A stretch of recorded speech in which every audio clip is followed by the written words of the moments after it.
जिन साधनों से, जिन मार्गों पर चलते हुए विकसित विश्व आज के मुकाम पर पहुंचा है, आज वही साधन, वही मार्ग विकासशील देशों के लिए बंद करने के लिए प्रयास किए जाते हैं। पिछले दशकों में इसके लिए अलग अलग प्रकार की शब्दावली का जाल रचाया जाता है, लेकिन उद्देश्य एक ही रहा है, विकासशील देशों की प्रगति को रोकना। आजकल हम देखते हैं कि पर्यावरण के विषय को भी इसी काम के लिए हाईजैक करने का प्रयास हो रहा है। कुछ सप्ताह पहले हमने COP26 समिट में इसका जीवंत उदाहरण देखा है। अगर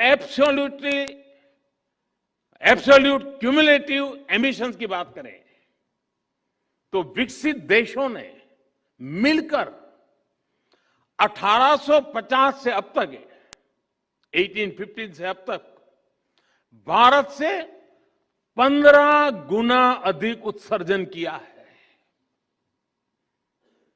अगर हम पर कैपिटा बेसिस की बात करें तो भी विकसित देशों ने भारत के मुकाबले 15 गुना अधिक उत्सर्जन किया है। अमेरिका और यूरोपीय संघ ने मिलकर भारत की तुलना में 11 गुना अधिक एब्सोल्यूट क्यूमुलेटिव एमिशन किया है। इसमें भी पर कैपिटा बेसिस को आधार बनाए तो अमेरिका और यूरोपीय संघ ने भारत की तुलना में 20 गुना अधिक उत्सर्जन किया है। फिर भी आज, और हमें गर्व है, भारत जिसकी सभ्यता और संस्कृति में ही प्रकृति के साथ जीने की प्रवृत्ति है, जहां पत्थरों में, पेड़ों में, प्रकृति के कण कण में, जहां पौधे में भी परमात्मा देखा जाता है, उसका स्वरूप देखा जाता है, जहां धरती को मां के रूप में पूजा जाता है, उस भारत को पर्यावरण संरक्षण के उपदेश सुनाए जाते हैं। और हमारे लिए ये मूल्य सिर्फ किताबी नहीं है, किताबी बातें नहीं है। आज भारत में लायन, टाइगर, डॉल्फिन आदि की संख्या और अनेक प्रकार की बायोडायवर्सिटी के मानकों में लगातार सुधार हो रहा है। भारत में वन क्षेत्र बढ़ रहा है। भारत में डिग्रेडेड लैंड का सुधार हो रहा है।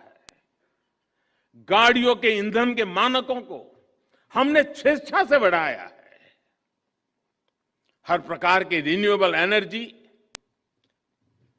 उस क्षेत्र में हम विश्व के अग्रणी देशों में हैं। और पेरिस समझौते के लक्ष्यों को समय से पहले प्राप्त करने की ओर अग्रसर अगर कोई है तो एकमात्र हिंदुस्तान है। G20 देशों के समूह में अच्छे से अच्छा काम करने वाला कोई देश है, दुनिया ने माना है, वो हिंदुस्तान है। और फिर भी ऐसे भारत पर पर्यावरण के नाम पर भांति भांति के दबाव बनाए जाते हैं। यह सब उपनिवेशवाद मानसिकता का ही परिणाम है। लेकिन दुर्भाग्य यह है कि हमारे देश में भी ऐसी ही मानसिकता के चलते अपने ही देश के विकास में रोड़े अटकाए जाते हैं। कभी फ्रीडम ऑफ एक्सप्रेशन के नाम पर, तो कभी किसी और चीज का सहारा लेकर।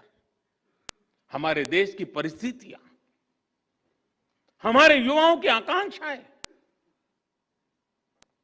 सपनों को बिना जाने समझे बहुत सी बार दूसरे देशों के बेंचमार्क पर भारत को तोलने का प्रयास होता है और इसकी आड़ में विकास के रास्ते बंद करने की कोशिश होती है।